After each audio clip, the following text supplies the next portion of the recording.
What's up, Internet? I thought I'd continue our Blight League series of, league start progress into Metamorph. It's the end of the first day. We're really into the second day at this point, as you can tell. It is 5:30 in the morning. We played a heck of a lot of Path of Exile today, um, and I just barely broke into maps at this point. Um, I took my time leveling this time because I knew that there were a lot of difficulty changes made to the campaign and the end game especially, but and I wanted to try and take more note of the leveling process this time, to update the guide a little bit more thoroughly in the leveling tip section. So the first thing we'll talk about is the leveling.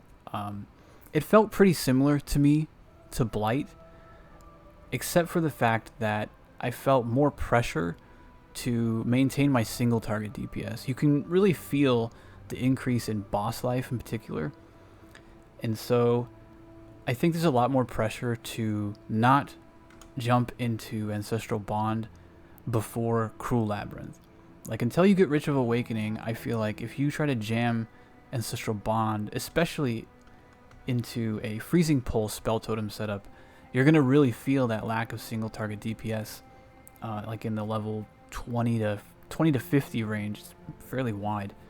But that's pretty easily solved, I found, just by running a Holy Flame Totem. I had it in my gloves, which is why I was hovering over this, but you could put it like in your helm or even your weapons, because I think you could really get by with a 3-link for a Holy Flame Totem. In Act 1, you'll get Holy Flame Totem almost right away. I think you pick it up by clearing the Fetid Pool, and then you'll get access to Infused Channeling as soon as you put the glyphs on the wall and reveal the Submerged Passage. So right away, you've got Holy Flame Totem and one of its strongest supports, and then in Act 2, you'll get Controlled Destruction, and so by Act 2, you've got a really strong 3-link that will supplement your single target DPS and kind of carry you all the way up into Cruel Lab. And you can just self-cast your Freezing Pulse, or whatever you want, really. I just use Freezing Pulse, because we're going to be gathering the first snow jewels anyway.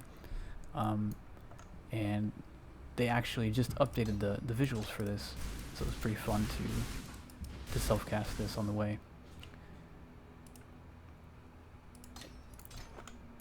So I have the guide updated for a more direct path, just sticking to Holy Flame Totem in like a 3-link, sticking to self-casting up until you hit Ritual of Awakening. Once you hit Ritual of Awakening, I think you can afford to jump into Ancestral Bond and a Pure Totem setup, even if you don't have Soul Mantle. Although it would be ideal, obviously, if you had the Soul Mantle and the Kikizaru's ready to go around level 55 at that time. The good news is that in a trade league, especially right now, the Soul Mantles and the Kikizarus are pretty affordable. Right before I sat down to record this, I checked them. The Soul Mantle was at about 3 Chaos, and the Kikizarus were at about 2 Chaos. If you wanted to add a Self-Flagellation to that early, you're probably going to pay like 4 to 5 Chaos for a low mid-roll one. But all told, it's not that expensive just to jump into the Soul Mantle and the 2 Kikizarus right around the time you would clear up Cruel Lab.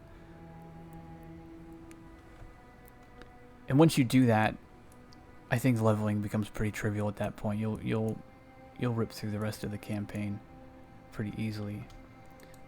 Now, if you're trying to league start this and you want to make some early currency, you might want to slow down actually and engage with the Metamorph stuff in the early part of the campaign. Because what I found was that a lot of the early Metamorphs you can put together, they have fewer item pools they can draw from, right? There's fewer bonuses that can be on the individual organ parts. And so you're only really going to pull from like essences, weapons, armor, or currency. And so you'll get a lot of Metamorphs you can put together that have like anywhere from 2 to 4 currency bonuses. And it wasn't actually that hard, because I was doing a lot of Metamorphs on the way while leveling, to put together like 7 or 8 Chaos by the time I got there. I actually slipped into the Soul Mantle right at 49.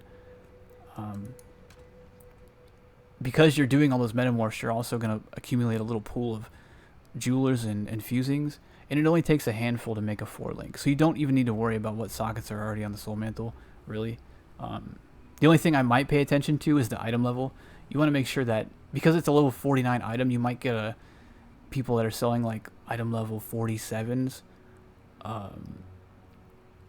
and you need an item level 50 to be able to have 6 sockets. So that might be the only thing you pay attention to. Otherwise, you can just grab whatever Soul Mantle that isn't corrupted on there, and jump right into this.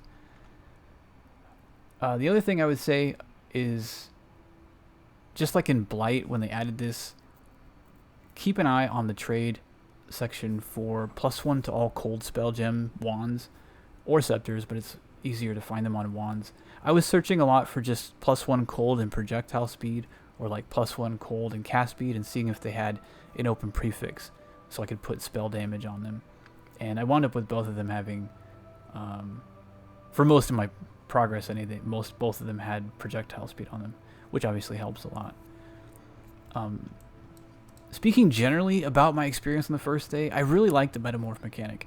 It feels refreshing to have a mechanic, like a league mechanic, that feels a little bit more out of the way, a little bit easier to ignore if you feel like ignoring it, but not that hard to engage in if you just jump into a zone, you just feel like putting together a boss.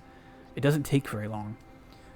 It does feel a little bit fiddly in terms of sometimes the larger zones will have a lot of monsters that can drop organs, and you feel a bit compelled to collect all of them because they don't actually go into your inventory. They just kind of go into this special Metamorph box down here. And so you feel like you're picking up a little bit too much stuff sometimes to put the organs together. But other than that, it's kind of a minor thing, and there's so many people on Reddit complaining about it, asking for them to be automatically picked up like Azurite, that I feel like they might change it pretty quickly to where you just run over it and it collects it.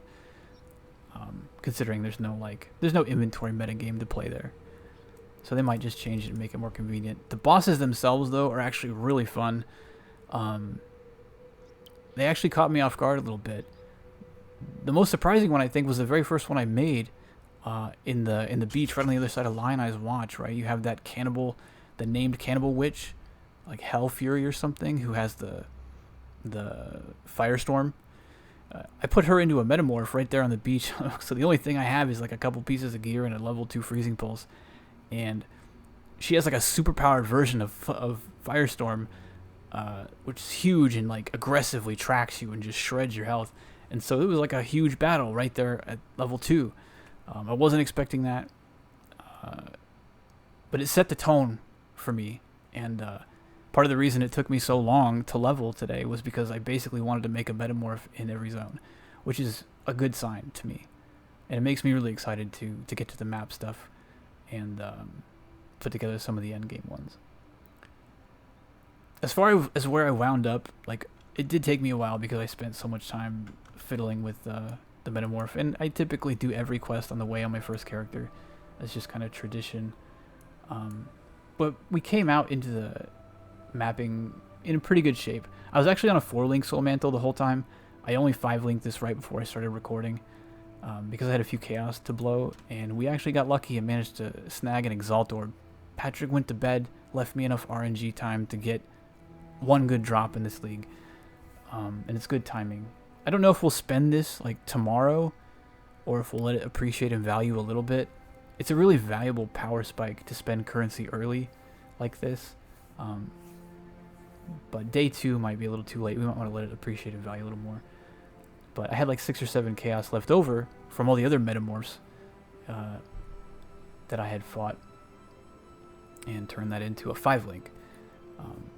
But a lot of my other gear pieces are kind of suspect. Like my gloves are like level 28 gloves. My amulet's just basically trying to cover some of my resists with some dex. I did find some really nice boots. One of the things about doing the Metamorph early like that, when you get into around, I want to say like Act 7 or 8, and you start getting wider bonuses that they can have, one of them is incursion mods. And so both my helmet and my boots rolled some really nice temple mod bases. This one is the 30% move speed and chance to dodge spell hits. It rolled a great life roll. That Temple mod always rolls with max move speed like that. This one rolled a gigantic max mana bonus on top of a decent, mana rule. Not too much life, but again, you can't really be picky when you're league starting.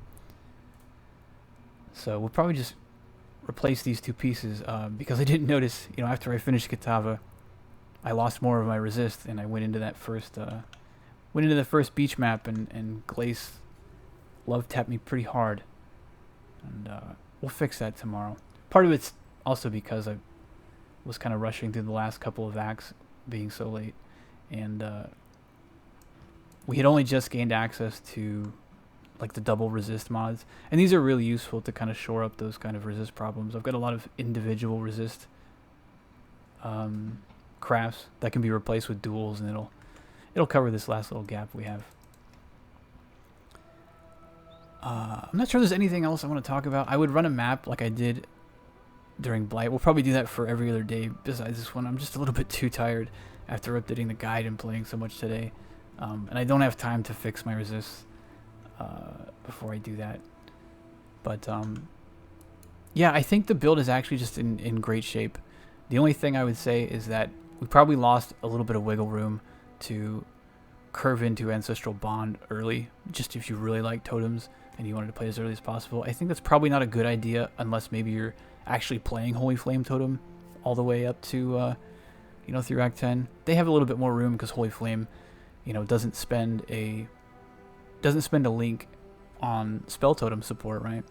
So you get all of your damage supports. But otherwise, yeah, it was a good day. I think the build is probably going to be better off than it was in the long run in 3.8. Just, don't try to force yourself into Ancestral Bond too early, and keep your eye out for some +1 wands.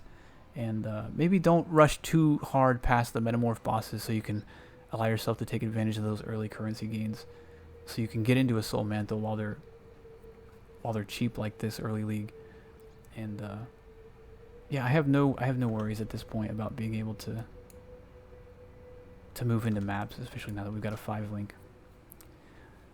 Thanks to everybody who stopped by the stream today. Like, a shitload of people came by today. So it was really nice.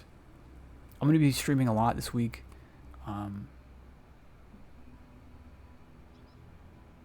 Probably all 7 days this upcoming week. So you should expect a video every day for the League Start progress stuff. Up until when, I don't know. I really don't understand much of anything about the new Atlas yet, since we've only run the one map.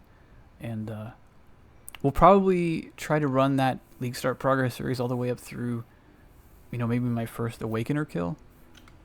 I'm not sure how it works if you have to fight the Awakener at max power. There's like a version of the Awakener that you don't have to fight with all the Watchstones or something. We'll figure that out when we get there. But yeah, thanks to everybody who stopped by, and I'll see you tomorrow for the next League Start video. I'm gonna go get some sleep. Peace.